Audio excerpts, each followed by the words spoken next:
ہمارے دکھوں کا واحد علاج اسلام۔ دیکھیے انسانی زندگی میں دکھ اور سکھ ان کا چولی دامن کا ساتھ ہے، دکھ بھی ہے سکھ بھی ہے، سردی کے ساتھ گرمی بھی ہے، نرمی کے ساتھ سختی بھی ہے۔ ان مع العسر یسرا ان بعد العسر یسرا، یسر کے ساتھ عسر ہے، عسر کے ساتھ یسر ہے۔ لیکن انسان نفسیاتی طور پر متاثر جو ہوتا ہے زیادہ، وہ تکلیف سے ہوتا ہے، دکھ سے ہوتا ہے۔ خوشی آتی ہے تو وہ ایسے گزر جاتی ہے، اس کا وقت کا بھی پتہ نہیں چلتا، گزرتے ہوئے بڑی تیزی کے ساتھ وقت گزر جاتا ہے۔ لیکن غم کا معاملہ ہو جائے تو ایک ایک لحظہ جو ہے وہ بڑا کٹھن ہو جاتا ہے، بڑی مشکل سے گزرتا ہے۔ تو انسان کے احساسات پر زیادہ جو اثر آتا ہے وہ دکھ کا آتا ہے۔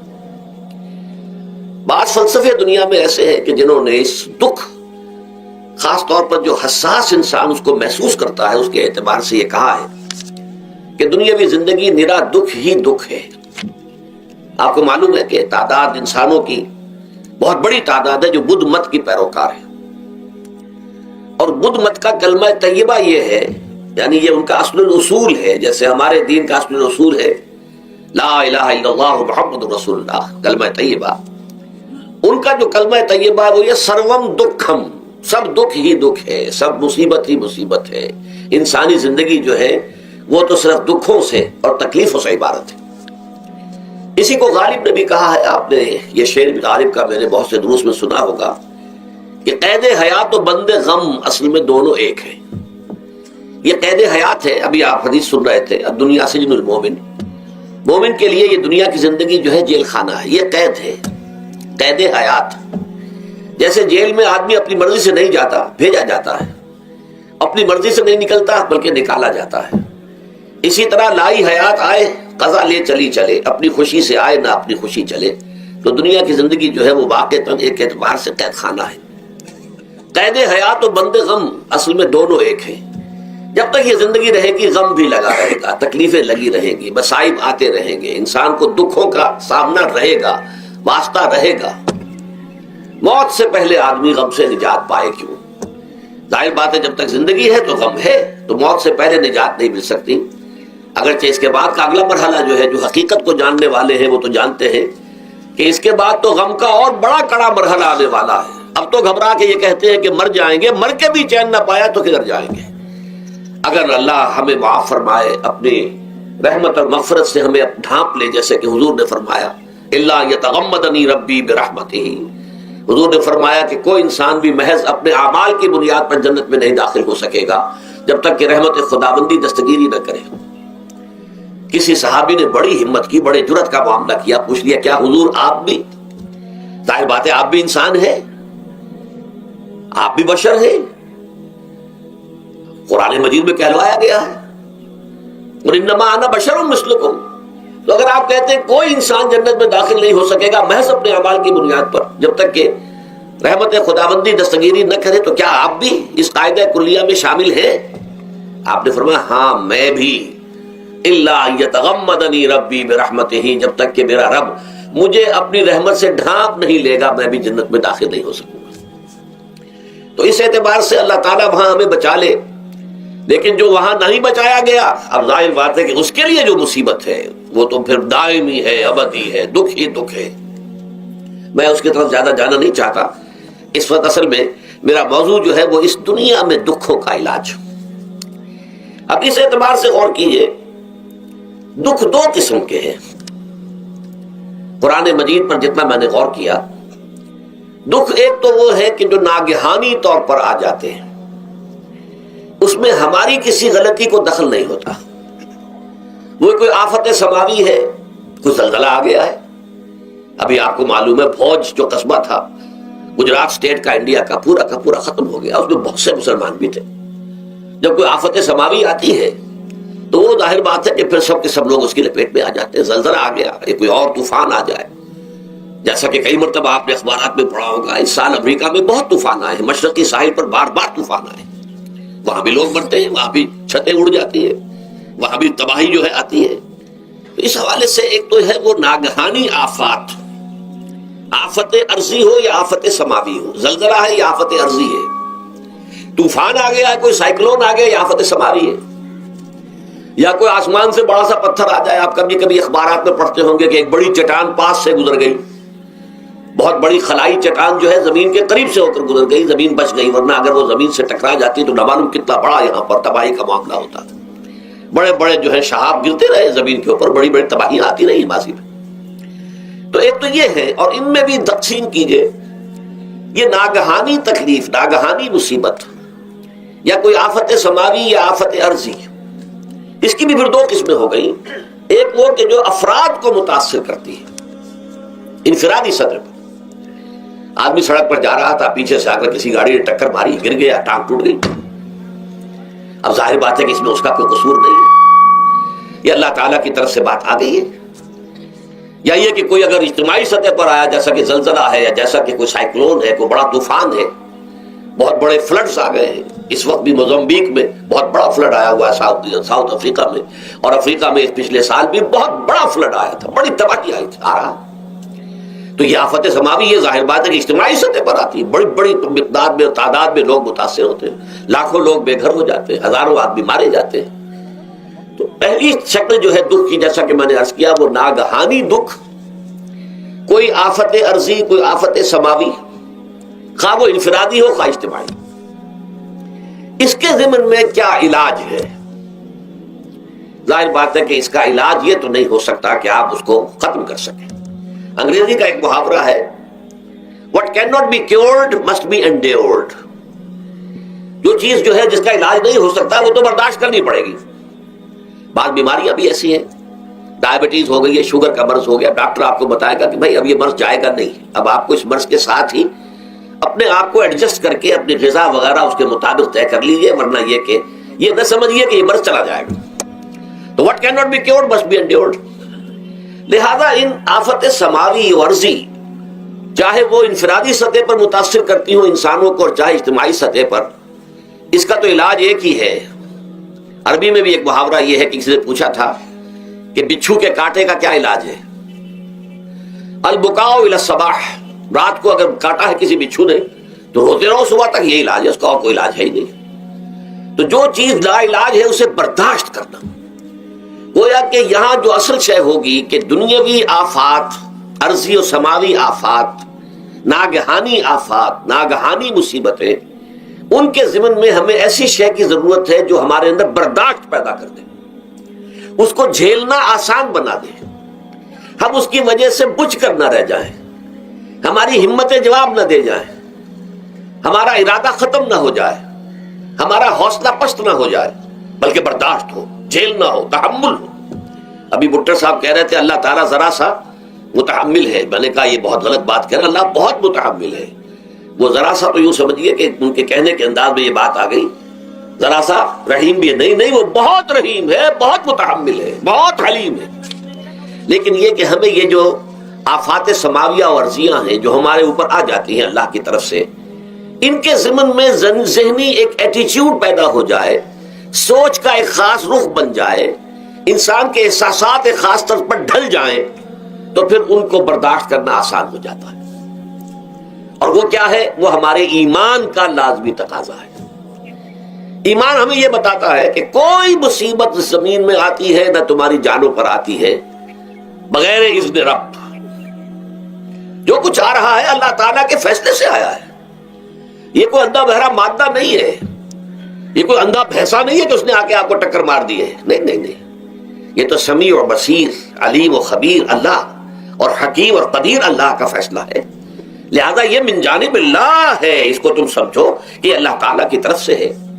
اور جب اللہ کی طرف سے ہے تو سورہ آل عمران میں فرمایا بیدہ الخیر, اس کے ہاتھ میں تو خیر ہی خیر ہے. یعنی بظاہر تمہیں محسوس ہوتا بھی ہو کہ یہ میرے لیے تکلیف دہ بات آ گئی ہے, تو اس کو یوں سمجھو کہ اس کا نتیجہ جو میرے حق میں نکلے گا وہ خیر ہوگا. فوری طور پر تو تکلیف ہے, مجھے اچھی نہیں لگ رہی, ناگوار ہے, لیکن نتیجہ اس کا خیر نکلے گا. جیسے بچہ بیمار ہے, ماں اسے دوا پینے پر مجبور کر رہی, کڑوی دوا ہے, وہ تو سمجھتا ہے مجھ پر بڑا ظلم ہو رہا ہے. یا آپ لے گئے اسے ڈاکٹر کے یہاں ٹیکا لگوایا ہے, وہ تو چیخ رہا ہے, رو رہا ہے, لیکن آپ کو معلوم ہے, کاش اسے بھی معلوم ہو جائے کہ یہ میرے خیر کے لیے, میرے بھلے کے لیے, اگر اسے یہ معلوم اور محسوس ہو جائے تو اس کی تکلیف اس کے اندر بہت کمی آ جائے گی، وہ سہار لے گا، اس کو وہ برداشت کرے۔ اس حوالے سے اس کا جو ہمارے دین میں اس کا نام ہے، اس ذہنی کیفیت کا، ان احساسات کا، اسے ہم کہتے ہیں تسلیم و رضا۔ جو کچھ آ رہا ہے اللہ کی طرف سے آ رہا ہے، لہذا سر تسلیم خم ہے، اے اللہ ہم قبول کرتے ہیں، رضا، ہر حال میں تیری رضا پر راضی ہے، جو تیرا فیصلہ ہے ہمیں بصر و چشم قبول ہے، تسلیم و رضا۔ ہم بھی تسلیم کی خو ڈالیں گے، بے نیازی تیری عادت ہی صحیح، اللہ تو بے نیاز ہے، لیکن اے اللہ تو ہمارے لیے جو بھی تکلیف کا تو نے فیصلہ کیا، ہم تسلیم کی خو ڈالیں گے، عادت پیدا کر لیں گے اپنے اندر کہ ہر ساقی ماریخ عین الطاف است، کہ میرا ساقی میرے پیالے میں جو کچھ ڈال دے اس کا لطف و کرم ہے۔ یہ مقام رضا ہے، یہ ایمان کا ایک ایسا تقاضا ہے کہ جس کو ہم کہیں گے ایمان کی حلاوت، ایمان کی مٹھاس۔ اگر آپ کا منہ کڑوا ہو جائے تو آپ چینی کھاتے ہیں تاکہ منہ کا ذائقہ ٹھیک ہو جائے۔ اگر تکالیف کی وجہ سے، دکھ کی وجہ سے آپ کے احساسات کے اندر کوئی خرابی پیدا ہو رہی ہے، یہ جو مقام رضا ہے، یہ اس کے لیے قند ہے، یہ اس کے لیے چینی ہے، یہ اس کے لیے شہد ہے، یہ اس کی تلخی کو ظاہر کر دینے والی شیء ہے کہ اللہ تیری رضا پر راضی، راضی برضائے رب۔ اب اس کے ضمن میں سمجھیے، یہ تو اصولی بات میں نے آپ کو بتا دی، اس کی تین کیفیات ہو سکتی ہے، کیوں اللہ کی طرف سے یہ چیزیں آتی ہیں۔ سب سے پہلی شے ہے، اب وہ جو آیات میں نے سنائی تھی وہ سن لیجیے پہلے ترجمہ۔ سورہ تغابن میں فرمایا ما صاب من مصیبت الا باذن اللہ، دیکھو کوئی مصیبت تم پر نہیں آ سکتی، نہیں آتی مگر اللہ کے اذن سے۔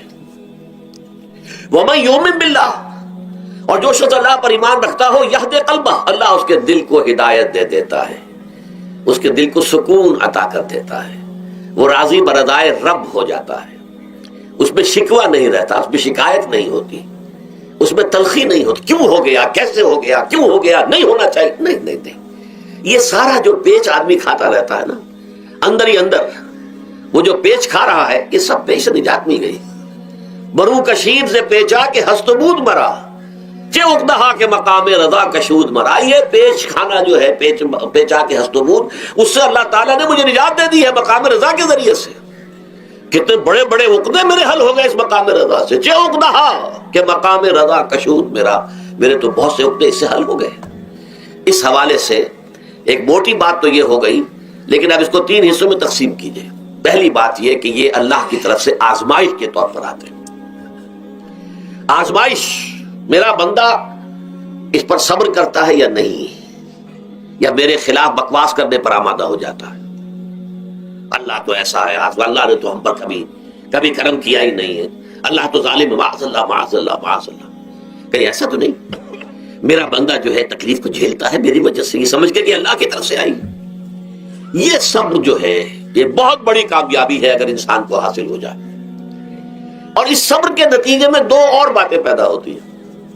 یہ مضامین علیحدہ علیحدہ دروس کے اندر آتے رہے ہیں، لیکن آج ایک نئے عنوان کے تحت جمع ہو کر آ رہے ہیں۔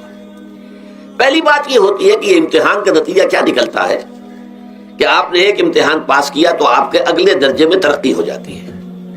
5ویں کا امتحان پاس کر لیا نا تو 6ٹھی میں جائیں گے، اب 6ٹھی کا امتحان پاس کریں گے تو 7ویں میں جائیں گے، 7ویں کا پاس کریں گے تو 8ویں میں۔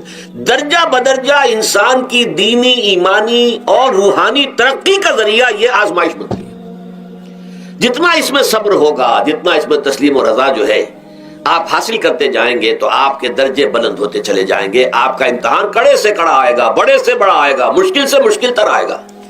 ایک وقت میں MA کا امتحان بھی آپ کو دینا ہوگا، ایک وقت میں ہو سکتا ہے PhD کے لیے تھیسس آپ لکھیں، پھر اس کے اوپر جو ہے ٹیم بیٹھی ہوئی اور آپ سے وہ بحث کرے، جرا کرے آپ سے، وہ بھی کرنا ہوگا۔ لیکن یہ کہ اگر پرائمری ہی میں فیل ہو گئے تو اس کا سوال ہی پیدا نہیں ہوتا کہ کبھی آپ MA کا یا PhD کا تھیسس بھی لکھیں۔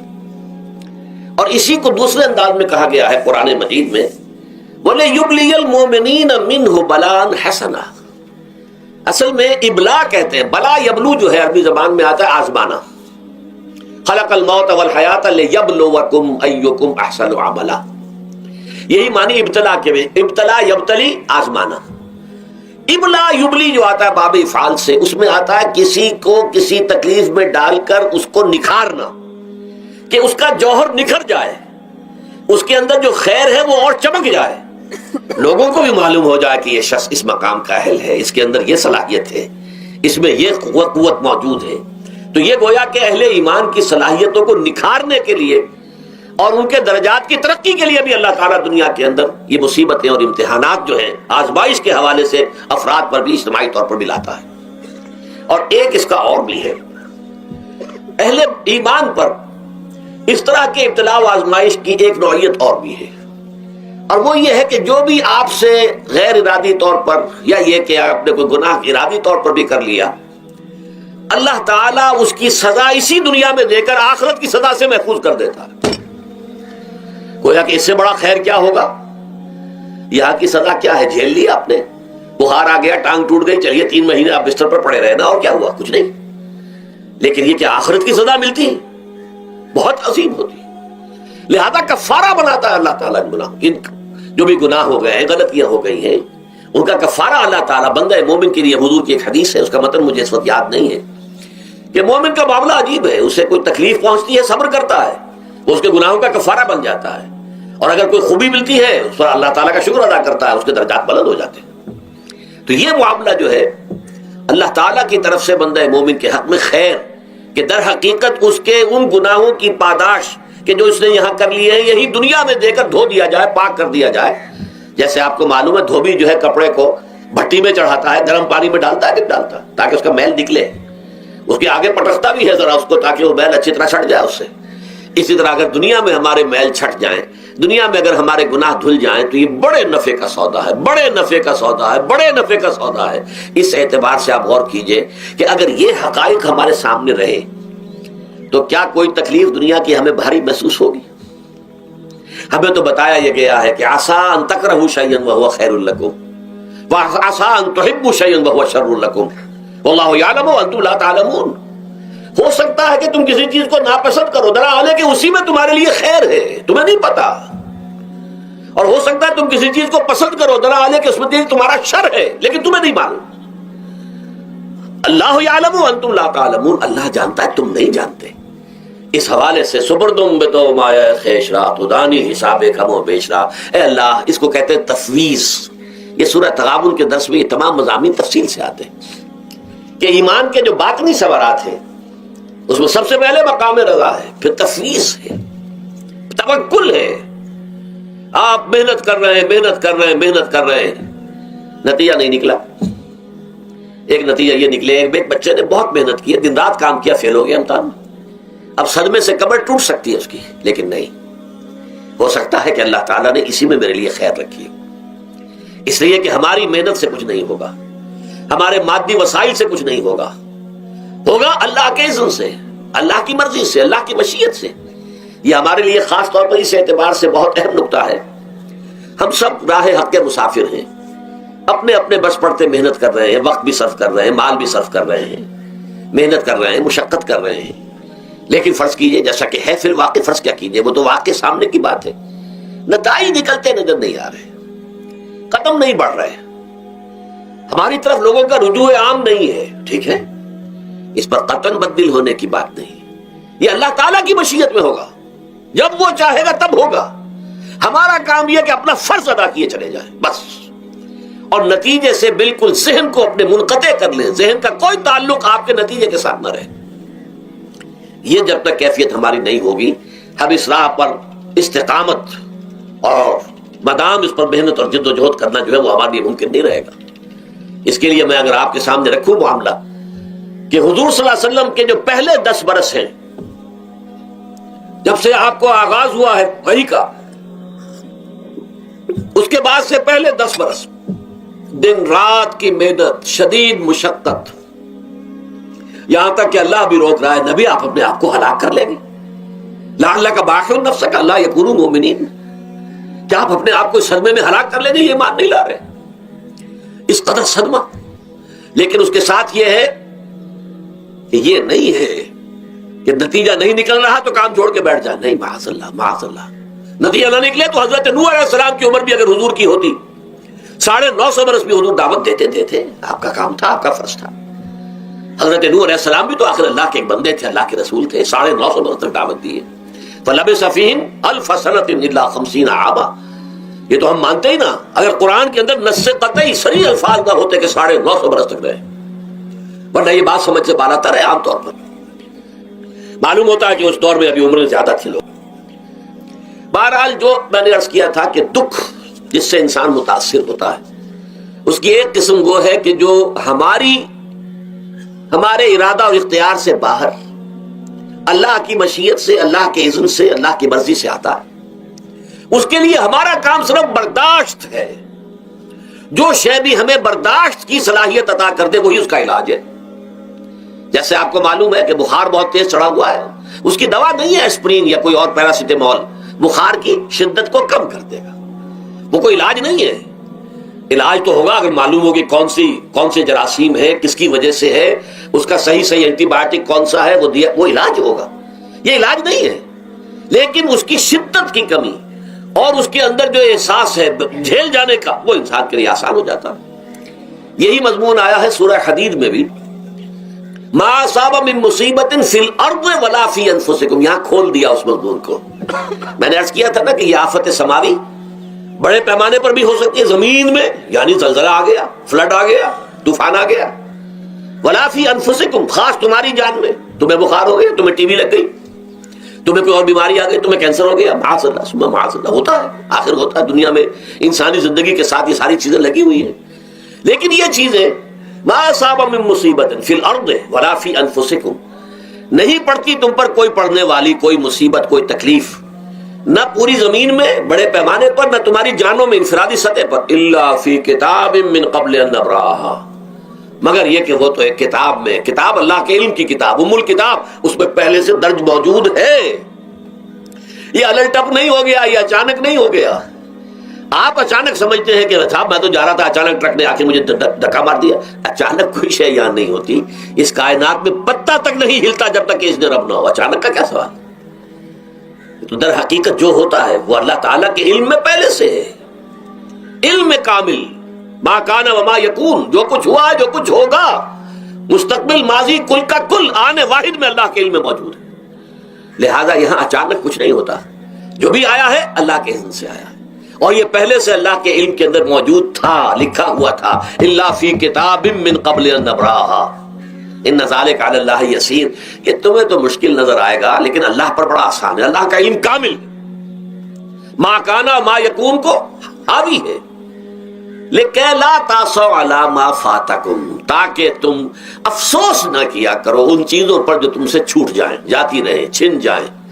کوئی موقع تھا ہاتھ سے نکل گیا, کوئی دولت تھی اس پر ڈاکہ پڑ گیا, کوئی اور مصیبت ہے وہ آ گئی, کوئی عزیز فوت ہو گیا, اکلوتا بیٹا تھا فوت ہو گیا, وغیرہ وغیرہ. ما فاتکم, فات سے ہی فوتیدگی ہے نا.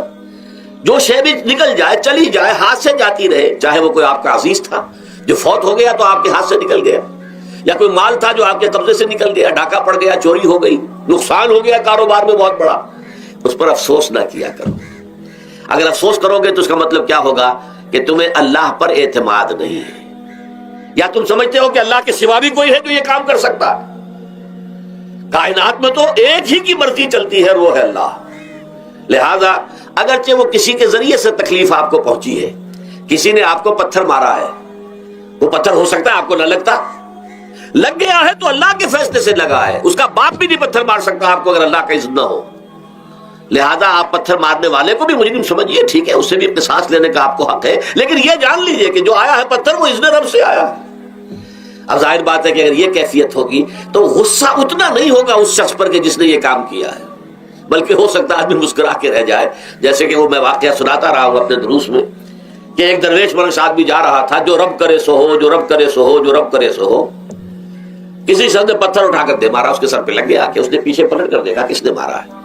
اس نے کہا مجھے کیا دیکھتے ہو, جو رب کرے سو ہو, یہ تو رب کے مارے سے. اس نے کہا مجھے تو یہ پتھر رب کے مارے ہی لگا ہے, لیکن میں دیکھ یہ رہا تھا بیچ میں کس کا منہ کالا ہو گیا, اپنے لیے کس نے ایک گناہ کما لیا, اپنے لیے کس نے ایک مصیبت جو ہے وہ مول لے لی, وہ بیچ میں تم آ گئے ہو. پتھر اللہ کی طرف سے آیا ہے, لیکن اس کا عذاب, اس کا وبال تم پر آ جائے گا.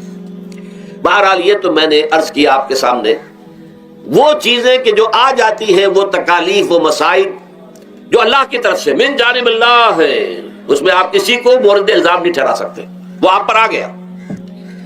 دوسری تکلیفیں وہ ہے جن کے لیے فارسی میں کہتے ہیں خود کردہ، اپنے ہاتھوں جو مصیبتیں آتی ہیں۔ اس کے لیے میں نے آپ کو سورہ شورى کی آیت سنائی ہے، ما اصابکم من مصیبت فبما کسبت ایدیکم ویعفو عن کثیر۔ جو مصیبت بھی تم پر آتی ہے انسانوں، وہ تمہارے اپنے ہاتھوں کے کرتوتوں کی وجہ سے آتی ہے، اور ابھی تو اللہ بہت سی چیزوں کو تو معاف بھی کرتا رہتا ہے، ہر تمہاری غلطی پر پکڑتا نہیں ہے، ہر خطا کے اوپر تمہیں سزا نہیں دیتا ہے، کوئی سزائیں معاف بھی کرتا رہتا ہے، عفو و درگزر سے بھی کام لیتا ہے، بہت متحمل اور حلیم بھی ہے، بہت رحیم اور غفور بھی ہے اور کریم بھی ہے۔